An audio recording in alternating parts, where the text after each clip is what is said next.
રાજકોટમાં જંગલેશ્વર સહિત આજી નદી કાંઠે ડિમોલેશનનો મામલો. જંગલેશ્વર વિસ્તારના સ્થાનિકોએ પોતાની વ્યથા ઠાલવી. જંગલેશ્વરના સ્થાનિક આગેવાન અફઝલ રાઉમાનું નિવેદન. 1297 જેટલી મિલકતોને 1337 કરતાં વધુ લોકોને નોટિસ ફટકારી.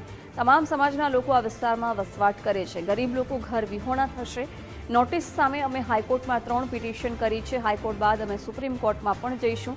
આધાર કાર્ડ, ચૂંટણી કાર્ડ દબાણવાળી જગ્યાએ કેવી રીતે મળે? સ્થાનિકોને ઉશ્કેરવાના પ્રયાસો કરવામાં આવે છે. વૈકલ્પિક વ્યવસ્થા માટે સ્થાનિકો અપીલ કરી રહ્યા છે.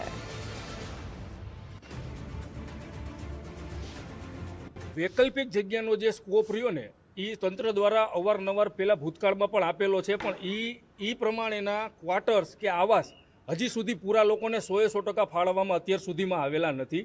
અને જ્યારે આપણે બીજી બાજુ જોવા જઈએ તો અહીં જે એક નોટિસની અંદર એક મકાનની અંદર 3 પરિવાર અને 4 પરિવારનો જે સમાવેશ થાય છે, તો આપણે પણ સમજી શકીએ કે આવાસના ક્વાર્ટર કે બીજી વૈકલ્પિક જગ્યામાં 12 કે 15 જણાનો પરિવાર એક બેડરૂમવાળા મકાનમાં ન રહી શકે.